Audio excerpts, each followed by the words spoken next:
Ladies and gentlemen, boys and girls, worshippers of all ages, welcome back to YouTube. My name is SeaRaptor, and today we're going to be taking a first look at Tier 10 Premium American Light Cruiser, USS Austin.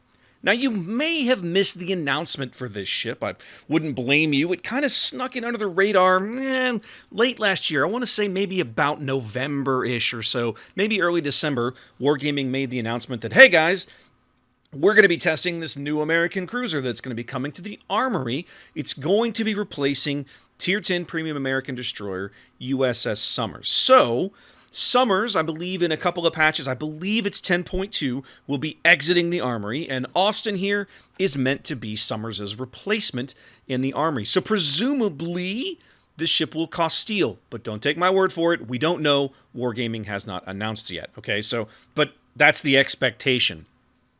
Now, Austin is, this is an odd duck, right? I won't pretend that I actually understand what's going on with this ship.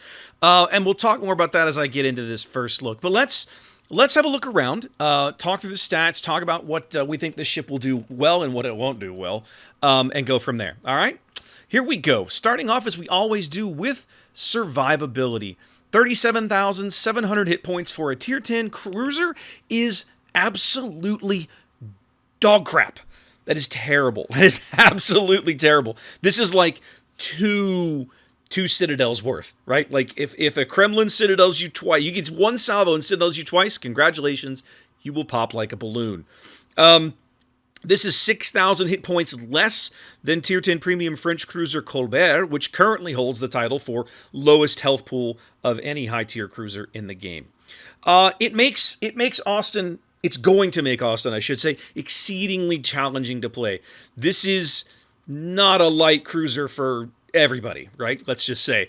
She is going to be interesting. This is a ship that'll explode on when anybody looks at it. By comparison, let's throw this out here just so you have an idea of what you're up against. Tier 10 Russian destroyer, Khabarovsk, when you buff that ship out, has around 26,000 hit points, right, as a destroyer.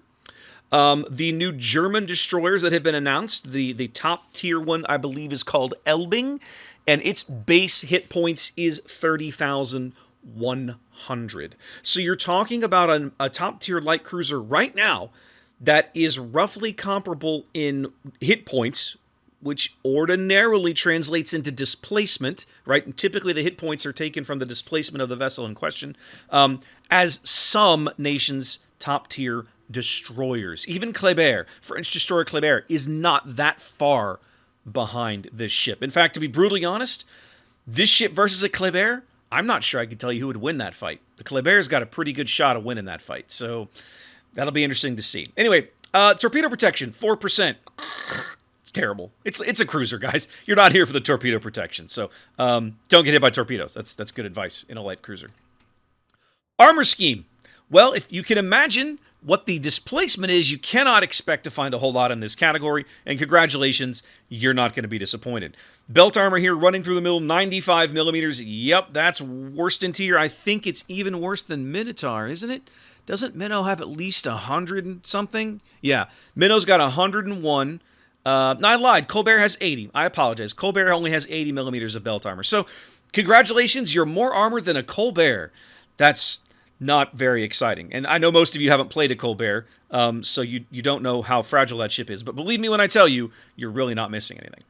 Let's have a quick look and see if we can dig out this ship's Citadel space. Now, the fore and aft magazines are very, very well protected. You see here, well below the waterline. They've got this nice 225 millimeter plate on the deck. That feels pretty good, right? You probably won't take a magazine hit in this ship.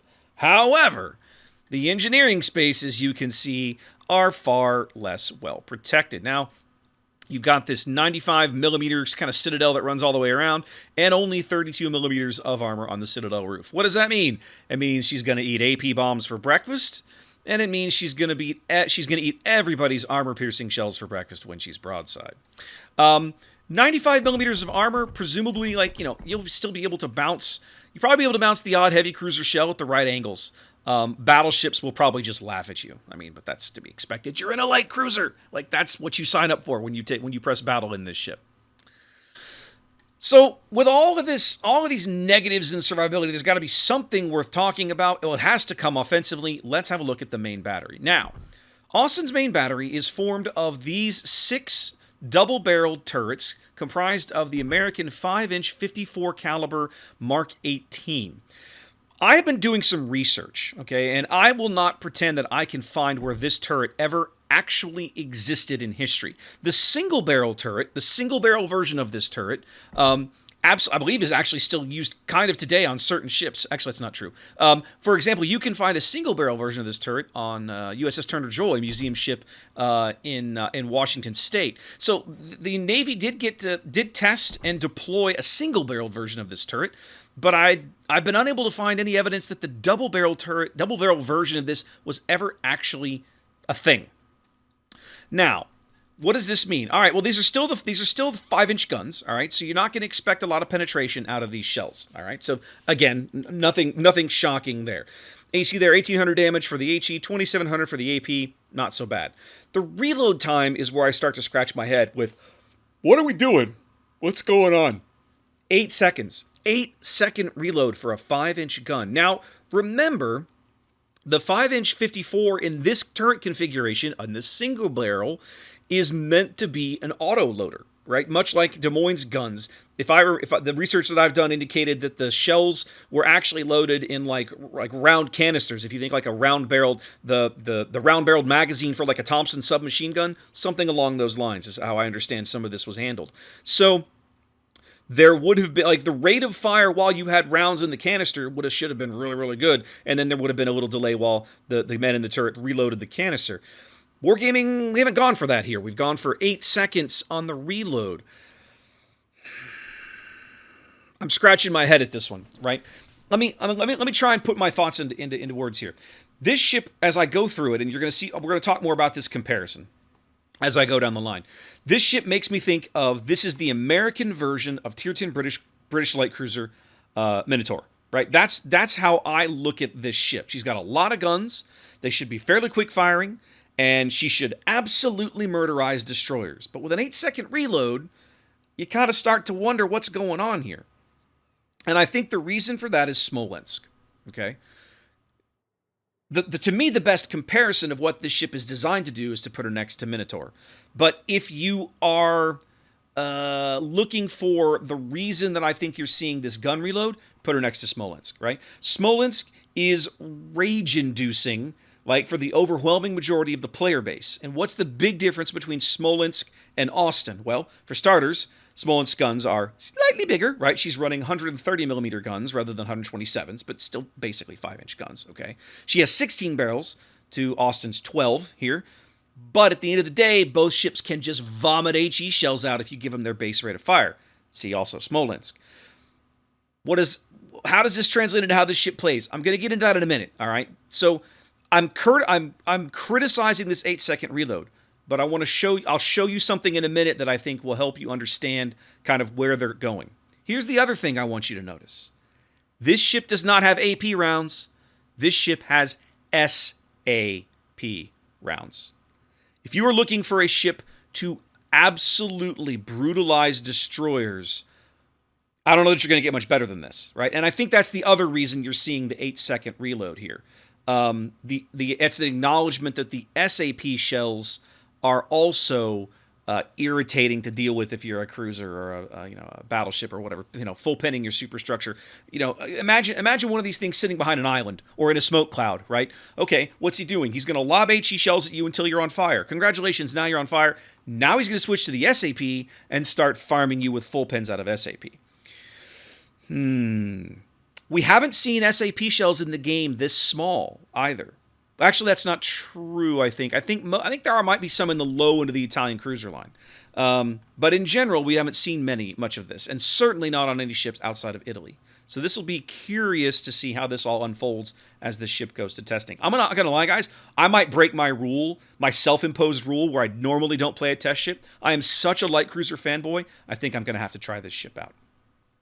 15-kilometer main battery range is, for a light cruiser, I can't really complain about this at tier 10, right? It's not amazing, right? You don't want to run around pew-pewing on the open water in this ship anyway. So let's be honest, the main battery range is kind of, I won't say it's non-factor, but let's be honest, it's not something you're going to spend a lot of time concerned about, because the ships you should be targeting are going to be probably 12 kilometers or less. But yeah, 15-kilometer main battery range, definitely on the low side, but not unplayable if you understand what the ship is meant to do. We didn't talk about maneuverability and concealment. I kind of skipped ahead. Let's come back to that, because that's also going to play into how this ship works out. Maximum speed, 35 knots, 670 meters in the turning circle, 7.7 second rudder shift time. 35 knots is pretty good for a light cruiser in this tier, right? That's like Armory base speed. Nevsky is faster. This is Stalingrad speed. There's a lot of heavy cruisers at tier 10 that are slower than this ship, so that's comforting to see. It also starts to give you an idea, like, this ship is meant to hunt destroyers, means you got to be able to keep up with the darn things. So there you go. 670 on the turning circle is not amazing. I mean, it's pretty standard for a light cruiser. Let's see if I compare it to Minotaur. Minotaur's 660. This is 670. It's going to feel about the same. I suspect if you've driven a Minotaur, you're going to have a pretty good idea of what it's like to handle this ship. She's going to have probably a very comparable beam. You see she's fairly skinny here, and she's got a similar, Minotaur's slower than this, but similar turning circle, and the rudder shift time is going to feel pretty good. You put her hard over, and she's going to respond, I think. Concealment. We're showing here 11.5 base. That's with the permanent camo on. Her actual base detection, I believe, is what did I write down? About 11.8? 11.9. 11.9 without the camo. You rig this ship for full stealth, you're going to get all the way down to 9.3 kilometers. So this is not quite the stealthiest tier 10 cruiser when you rig it all the way out, but almost. Almost. She's still beaten out by Minotaur. She's still beaten out by Plymouth. But it's, you're talking about, a couple of 100 meters there. That's not noteworthy, right? It very obviously highlights this ship is meant to murderize destroyers, okay? And by the time you finish building her for stealth, that detectability range by air will get down to 6 kilometers, which will match her AA bubble, and we'll talk about that in a minute. Now, you see here, yep, that's right, we finally got another American high-tier cruiser that does mount torpedoes. Austin here packs a single quintuple launcher on each side of the ship. These are Fletcher torpedoes. Fletcher's upgraded torpedoes, 19,000 alpha, 10.5 kilometer range, 1.4 kilometer detection, giving opponents about an 8-second reaction time or so once they're spotted. These are really good torpedoes. I mean, if you've played a Fletcher, if you've played an Anchorage, you've played with these torpedoes, you know how good they are. These are really solid. 106 seconds on the reload. It's actually not too bad. One of my recent videos, I was kind of mocking the new cruiser torpedo skills. This is a cruiser that you might potentially get some use out of those skills on, because this torpedo armament is good enough, and the torpedoes have less range than the ship's detection range. Remember, I can get this ship down to 9.3 kilometers stealth with a 10.5 kilometer torpedo range. So just like playing a Minotaur in certain map situations, if you've managed to kill all the destroyers or push them away from you, congratulations, you're the destroyer now. I've been there, and that can be a lot of fun. AA defense. This is something this ship, I think, is going to be absolutely known for. All of these 5-inch guns, these are considered dual-purpose turrets. Each of these little aiming gun captain bubbles, let's say, one is meant for surface ships, the other is meant for anti-aircraft use, okay? So these are all dual-purpose turrets. These form her long-range battery there, and you'll notice she puts up 10 flak puffs. That's a lot of flak. That's a lot of flak for this ship. This is one of those ships, again, I keep comparing to Minotaur, like a Minnow. Once you find yourself in the AA range of this ship, it's going to be uncomfortable to hang out there very long. Now, she does not have a short-range aura. She has a long-range aura formed by the 5-inch 54s, and then she's got the 76.2 millimeters that run down the sides. These turrets look very similar to the 5-inch turrets, but these are only 3-inch turrets. These form her middle ring, and you see there 347 DPS in the middle ring. Pretty solid. I'm excited to try the AA on this ship, especially with the new commander skills that have just come out to the game. I feel like there's a lot to unpack here, and I'm looking forward to trying her. I'm going to have to play this ship, guys. I'm tired. I'm going to break my own rules. I got to do it. So yeah, on the whole, the way I would classify Austin, in short, right now, she looks like an American Minotaur. She has exceptionally good AA, and actually we haven't talked about her consumables. This is something I've really got to highlight. Okay, she has exceptionally good AA. She does get defensive fire. Even better, even better, okay? She does get a heal, a standard cruiser heal, and she gets Hydra. She does not get radar. This is important, okay?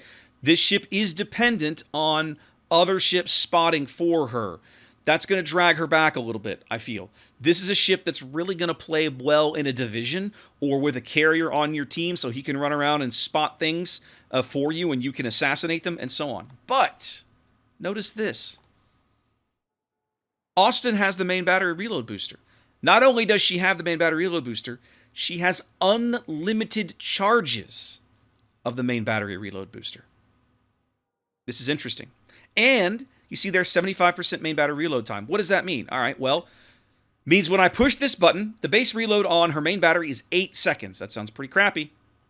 But when I push that button, that will drop the base reload on her main battery down to 2 seconds for 15 seconds. So she's going to get 7 salvos off while this is active. And you might be able to, if I were to take like main battery mod 3 over here and stuff, you might be able to squeeze out an extra salvo if you time it all correctly. What does that mean? It means that if you are playing a destroyer and you are caught on the surface with an Austin nearby, between his shell selection, his choice between HE and SAP, you are in for a world of pain. This ship is designed to just absolutely brutalize destroyers and brutalize aircraft. But she has no smoke, and she cannot spot destroyers for herself. So this is very much a ship that is going to be dependent on her team, on her division, in terms of how she plays and what she can accomplish over the course of a match. I'm going to be really curious to see, once this ship comes to the game, how it's deployed in competitive modes, Tier 10 competitive modes. Potentially King of the Sea, certainly clan battles. I think there is some potential here for a really, really good ship when you pair her off with, let's say, a gearing, a Yu Yang. Imagine pairing this thing with a radar Yu Yang that's got, well, you can't have radar Yu Yang and smoke. Damn it. I got to think of something. There's got to be something to pair this ship. A Plymouth. Oh, God, that would be brutal. That would be brutal. Anyway, bottom line is, in a division or in a competitive format, this ship is going to be just absolutely mean. In random battles, not convinced. Not convinced. But there's definitely a lot of interesting things going on here. I'm going to have to try this ship out. I just don't think I'm going to be able to avoid it. My cruiser fanboy is eventually going to get the best of me. Anyway, guys, there you go. There's our first look at Austin. Hope you enjoyed that. Wash your hands, be safe, and I'll catch you next time.